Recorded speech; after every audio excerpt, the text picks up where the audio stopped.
হায় হায় বিধাতা, এমন ঘরে কি কেউ মেয়েকে বিয়ে দেয়? এ দেখি একটা মাটির কুঁড়ে ঘর। আমি এখানে থাকবো কি করে? আমার জীবনটা তো একেবারে শেষ করে দিয়েছে আমার বাবা। কত স্বপ্ন দেখেছিলাম আমি একটা বড়লোক বাড়ির বউ হব, শাড়ি গয়নায় সেজে থাকবে আমার জীবন। আর এখন শেষমেশ একটা চাষা দিনমজুরের বউ হয়ে গেলাম। আমি এক মুহূর্ত এই ঘরে থাকতে পারবো না, একটুও না। এমন একটা গরিব ঘরে আমার বিয়ে হবে আমি কখনো স্বপ্নেও ভাবতে পারিনি। বৌমা, তুমি একটু শান্ত হও। তোমার বাবা আমাদের দেখে শুনেই সম্পর্ক ঠিক করেছেন। আমরা গরিব হতে পারি মা, কিন্তু তোমার প্রতি ভালোবাসার কোনো কমতি রাখবো না, এই কথা দিচ্ছি। তুমি একটু ধৈর্য ধরো মা, আমাদের আপন করে নিতে চেষ্টা করো, দেখবে ভালোই লাগবে। আর এই যে আমার ছোট মেয়ে সুখু তোমাকে খুব ভালোবাসবে। হ্যাঁ গো বৌদি, আমি সারা দিন তোমার সাথে গল্প করব, তোমার একটুও মন খারাপ লাগবে না। আর জানো বৌদি, আমি খুব ভালো রান্না করতে পারি, তোমাকে সব রান্না করে খাওয়াবো। তোমরা যতই মিষ্টি কথা বলো না কেন, আমি কখনোই এই পরিবেশে মানিয়ে নিতে পারবো না। তোমরা জানো আমার বাবা কত বড়লোক ছিলেন, আমি কত রাজকীয়ভাবে থাকতাম। আর এখন আমি এই মাটির ঘরে, আমার নিঃশ্বাস নিতে কষ্ট হয়ে যাচ্ছে। তোমরা সবাই মিলে চক্রান্ত করেই আমাকে এখানে বেঁধে ফেলেছ, কিন্তু মনে রেখো আমি এর প্রতিশোধ একদিন ঠিকই নেব। মা, তুমি ওর কথায় কিছু মনে করো না। ও তো ওর বাবার একমাত্র আদরের সন্তান, তাই একটু জেদি আর রাগী। তুমি বরং যাও, খাবারের আয়োজন করো। অনেক দূর থেকে এসেছি, খিদা লেগেছে। দয়া করে আপনি কথা বলার সময় সাবধানে কথা বলবেন। আর এই বাড়ির খাবার আমি একটা দানাও মুখে তুলব না। তোমাদের বাড়ি দেখেই বুঝতে পারছি কী মানের খাবার হয়। ছি ছি ছি, আমার মতো এত সুন্দরী আর বড়লোকের মেয়ে এই বাড়িতে থাকবে? আর শোনো, তোমাদের সবাইকে খবরদার করে বলে দিচ্ছি, আমার সঙ্গে সম্পর্ক গড়ার একদম চেষ্টা করবে না। গিন্নি, দয়া করে একটু মাথাটা ঠান্ডা করো। আমি কথা দিচ্ছি তোমায় কোনো কিছুর অভাবে রাখবো না। এই পরিবারের সবাই তোমাকে ভালোবাসে, একটুও ভালোবাসার কমতি রাখবো না আমরা। তোমাদের মতো গরিবদের ভালোবাসার কোনো দাম নেই আমার কাছে। শুধুমাত্র আমার বাবার সম্মান রাখতেই আমি এখানে থেকে যাচ্ছি। কিন্তু তোমরা কেউ কোনো সম্পর্ক গড়ার চেষ্টা করো না আমার সাথে, তাহলে কিন্তু খারাপ হয়ে যাবে, এই আমি বলে দিচ্ছি। মা, তুমি এখনো আমাদের বুঝতে পারোনি। আমাদের সাথে কয়েকদিন থাকলেই তুমি বুঝতে পারবে আমরা কেমন। আর তুমি তো আমার মেয়ের মতো। এতদিন আমার একটা মেয়ে ছিল, এখন থেকে আমি মনে করব আমার একটা না, আমার দুইটা মেয়ে আছে আর একটা ছেলে আছে। তোমাকে আমরা কোনো দিনও কষ্ট দিব না মা, তুমি মন খারাপ করো না। তোমাকে দিয়ে আমরা কোনো দিনও কোনো কাজই করাবো না। তোমার খুবই আদর যত্ন করব আমরা সবাই মিলে। আর সব কিছু আমি আর সুখু মিলেই করব, তোমার কিচ্ছু করতে হবে না। আমি তো তোমার মায়ের মতো। এখন আমার কথা একটু রাখো, অনেক পথ পাড়ি দিয়ে এসেছো, খালি পেটে রাগ করো না, একটু খেয়ে নাও মা। একটু খেয়ে তারপর না হয় আমাদের সাথে রাগ করো, এখন একটু খেয়ে নাও মা। চলো না গো বৌদি, তোমার আর ভাইয়ার জন্য খাবারের আয়োজন করি। এটা তো এখন তোমারই ঘর, তুমি এখানে যেভাবে খেতে চাও আমি ঠিক সেভাবেই রান্না করে দিব। একবার খেয়ে দেখোই না, পরে না হয় আমাকে কিছু বলো। আচ্ছা, এত করে যখন সবাই বলছো তাহলে চলো, আমিও দেখব তোমাদের খাবারের মান কতটা উন্নত, আর তোমরা আমাকে কি খাবার খেতে দাও। যা রে সুখু, তোর বৌদি রাজি হয়ে গিয়েছে, তাড়াতাড়ি খাবারের ব্যবস্থা কর। যাক, অবশেষে আমার গিন্নিটার মনটা একটু গলেছে মনে হয়। হ্যাঁ রে মা সুখু, যা তাড়াতাড়ি রান্না কর। আমার নতুন মেয়ে আজ প্রথমবারের মতো আমাদের খাবার খাবে। যা রান্না কর, খুব যত্ন করে রান্নাটা করবি। খাও মা, পেট ভরে খাও। সুখু অনেক ভালোবাসা দিয়ে তোমার জন্য রান্না করেছে। এই শাক, ভাত, ভর্তার অনেক স্বাদ। বিশ্বাস করো, বড় বড় খাবারও এদের সামনে কিচ্ছু না। এ মা, ছি, এইগুলো কি খাবার নাকি? আর এইগুলো মানুষের খাবার নাকি পশুর খাবার? আমার বাবার বাড়িতে তো এমন জিনিস দেখাও যেত না। চাকর বাকররাও এসব খেত না।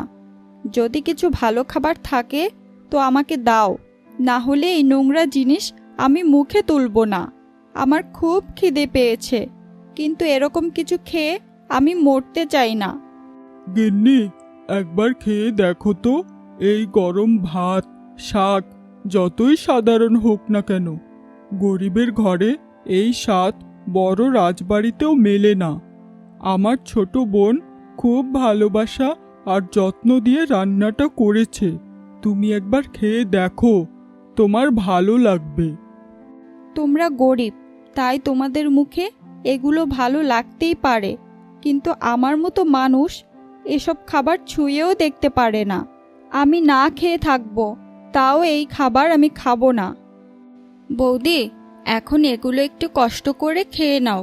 বিকেলে ভাই বাজারে গিয়ে মাছ মাংস নিয়ে আসবে, ওগুলো তোমাকে রান্না করে খাওয়াবো। এখন একটু কষ্ট করে খাও না গো বৌদি। এই খাবারগুলো মোটেও খারাপ না, একবার খেলেই বুঝতে পারবে এর স্বাদ কেমন। আমি এই বাড়িতে এক মুহূর্ত থাকতে চাই না। বাবা, তুমি কোথায় আমাকে বিয়ে দিলে? আমাকে এখান থেকে নিয়ে যাও। আমার এখানে দম বন্ধ হয়ে আসছে। এই গরিব সংসারে আমি এক মুহূর্ত থাকতে পারবো না। আমি এখান থেকে চলে যেতে চাই। এদের মাঝে থাকতে আমার গা গুলিয়ে উঠছে। বৌমা, আমরা গরিব বলে আমাদের এভাবে অপমান করো না।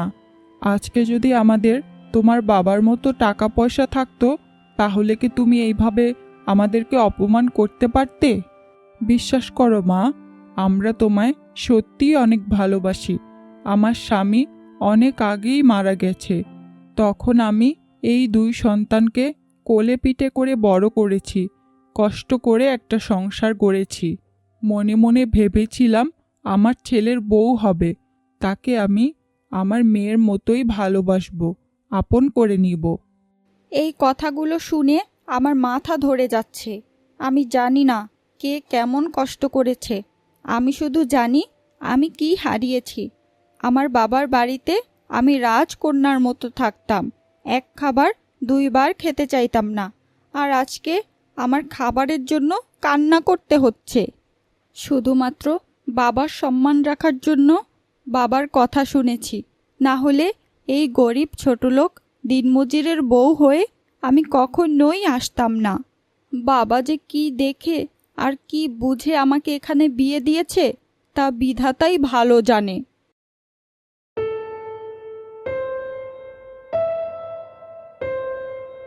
মেয়েটাকে তো জোর করে একটা গরিব ঘরে বিয়ে দিয়ে দিলাম। মেয়েটা আমার ছোট থেকেই গরিবদেরকে একদমই সহ্য করতে পারতো না। কি যে করছে এখন মেয়েটা আমার ওখানে। ওর মাটা তো ওকে ছেড়ে ছোট রেখেই মারা গিয়েছিল। তারপর থেকে মেয়েটা আমার মায়ের ভালোবাসা পায়নি, আর আমিও মেয়েটাকে সময় দিতে পারিনি। ব্যবসার কাজে ব্যস্ত ছিলাম, আর এইভাবেই মেয়েটা আমার ভালোবাসার মর্মতা বুঝে উঠতে পারেনি। অহংকারী হয়ে উঠেছে আর গরিবদেরকে একদমই সহ্য করতে পারে না। মেয়েটার এই অহংকার ভাঙার জন্যই আমি ওকে একটা গরিব ছেলের সাথে বিয়ে দিয়ে দিলাম। তবে ছেলেটা গরিব হলেও ওর মনটা অনেক ভালো আর অনেক সহজ সরল ছেলে। আর ওর মা আর বোনও খুব ভালো। আমার মেয়েটাকে ওরা খুব ভালোবাসবে আর খুব যত্নে রাখবে। কিন্তু আমার মেয়েটা কি ওদের সাথে মানিয়ে নিতে পারবে? ওদের জ্বালাচ্ছে না তো? কালকে একবার মেয়েটাকে দেখতে যাব। আচ্ছা, তুমি আমাকে একটা কথা বলো তো, তুমি কি কোনো কাজ বাজ চাকরি বাকরি করো? কোনো আয় রোজগার আছে কি তোমার? আমার কাছে কিচ্ছু লুকাবে না, আমাকে সব খুলে বলো।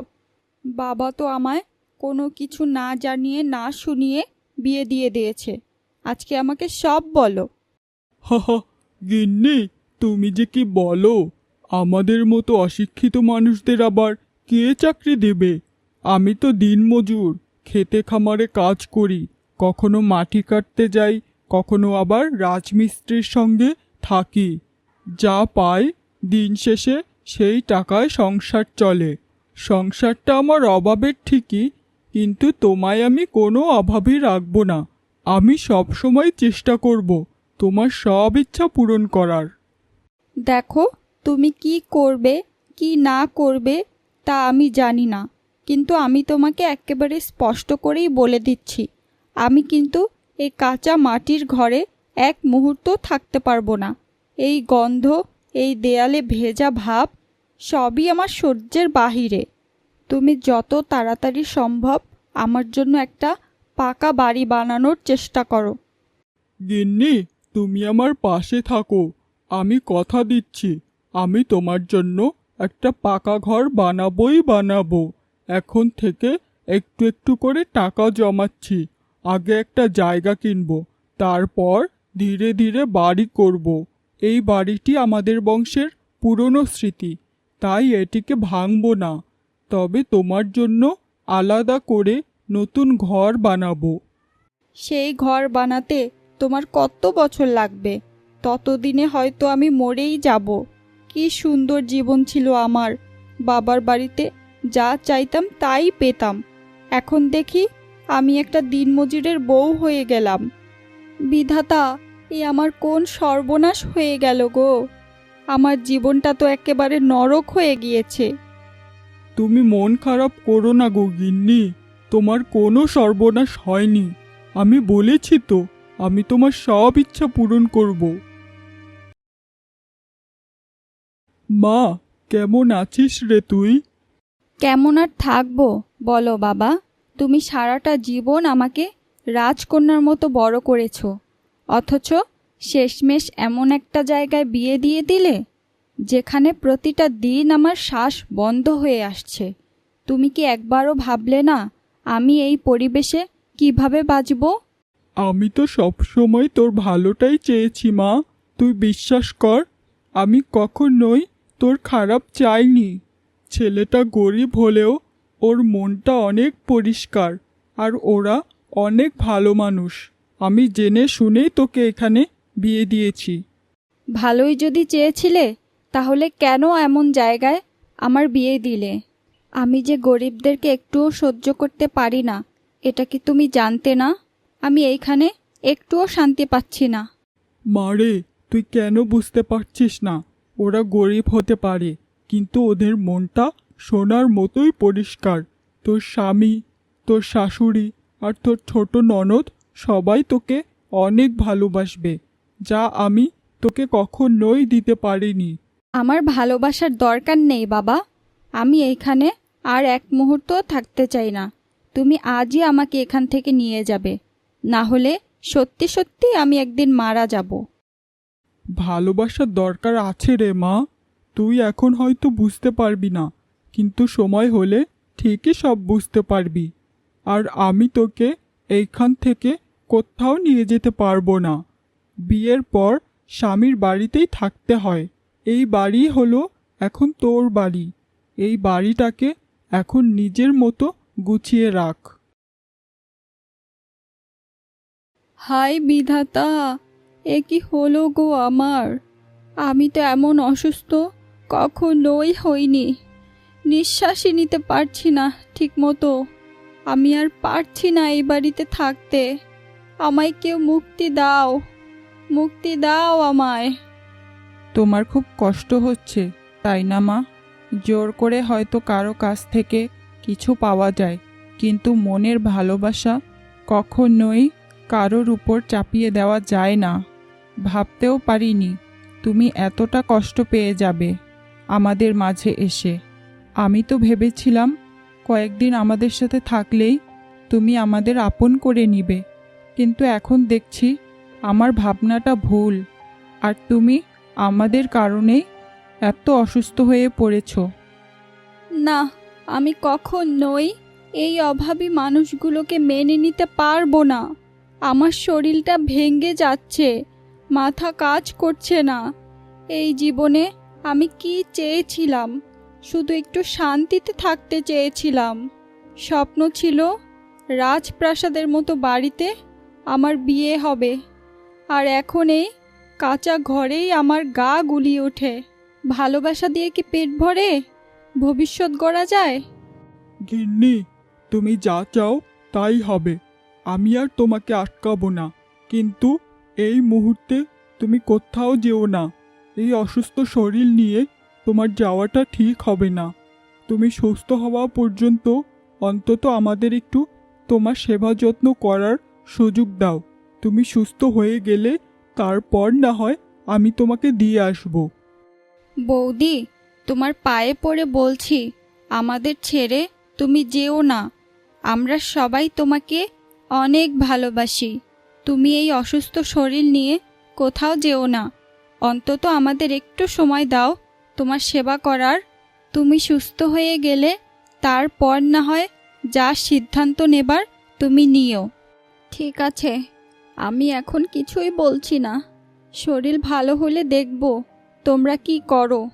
কিন্তু মনে রেখো, আমি কিন্তু এখানে এক মুহূর্ত থাকতে চাই না, একটুও থাকতে চাই না। আমার শরীরটা ভালো হলেই আমি এখান থেকে চলে যাব। আমাকে তোমরা দিয়ে আসবে, না হলে আমার দু চোখ যেদিকে যাবে আমি সেদিকেই চলে যাব।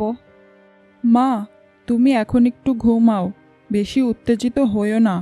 ঘুমালে তোমার শরীরটা একটু হালকা লাগবে। আর রহিম, যা, তুই ডাক্তারমশাইকে ডাক দিয়ে নিয়ে আয়। গিন্নি, তুমি আজ 1 মাস পরে সুস্থ হয়েছ। তুমি বলেছিলে যে সুস্থ হলে আমি যেন তোমাকে তোমার বাবার বাড়িতে দিয়ে আসি। তাই চলো, আজকেই আমি তোমাকে তোমার বাবার বাড়িতে দিয়ে আসব। তোমার কষ্ট আমার আর সহ্য হচ্ছে না। তুমি 1 মাস অসুস্থ ছিলে, তোমার অনেক কষ্ট হয়েছে। আমি আর তোমার কষ্ট দেখতে চাই না। চলো, আজই তোমাকে দিয়ে আসবো। ভাই, এ তুমি কি বলছো? বৌদিকে দিয়ে আসবে? বৌদিকে নিয়ে যেও না ভাই, আমি বৌদিকে ছাড়া থাকতে পারবো না। বৌদি গো, তুমি যেও না আমাদেরকে ছেড়ে। সুখু, বোন আমার, তুই মন খারাপ করিস না। তোর বৌদির এইখানে থাকতে অনেক কষ্ট হয়, ওকে দিয়ে আসবো। না, আমি তোমাদের ছেড়ে কোথাও যাব না। আমি এই বাড়িতেই থাকবো, কোথাও যাব না আমার সংসার রেখে। সত্যি বৌমা, তুমি আমাদের সাথেই থাকবে? হ্যাঁ মা, আমি তোমাদের সাথেই থাকবো। আমার এই সোনার সংসার ছেড়ে আমি কোথাও যাব না। আমি জন্মের পর থেকে আমার মাকে হারিয়েছিলাম, তারপর থেকে মায়ের ভালোবাসা পাইনি। কিন্তু এই বাড়িতে আমি মায়ের ভালোবাসা পেয়েছি, যা আমার বাবার কোটি টাকার বাড়িতেও আমি পাইনি। মায়ের ভালোবাসা যে কতটা মধুর তা আমি এখানে এসেই বুঝতে পেরেছি। আমি যখন অসুস্থ ছিলাম তখন মা, তুমি আর সুখু মিলে দিন রাত আমার সেবা করেছ। আর আমার স্বামীর টাকা নেই, তবুও আমি অসুস্থর সময় যা খেতে চেয়েছি আমায় তাই এনে দিয়েছে। তোমরা আমাকে কতটা ভালোবাসা দিয়েছ এতদিন। আমি এই ভালোবাসা ছেড়ে কোটি টাকার বাড়িতে গিয়েও শান্তি পাবো না। মা, আজকে যে আমি কতটা খুশি তা তোমাকে বোঝাতে পারবো না। আজকে আমার মেয়েটা আমার ভালোবাসার মর্যাদা বুঝেছে। এর চেয়ে বড় পাওয়া আমার জীবনে আর কিছুই না। সত্যি গিন্নি, আজ আমি অনেক খুশি। গিন্নি, ভালোবাসা দিয়েই সব কিছু জয় করা সম্ভব।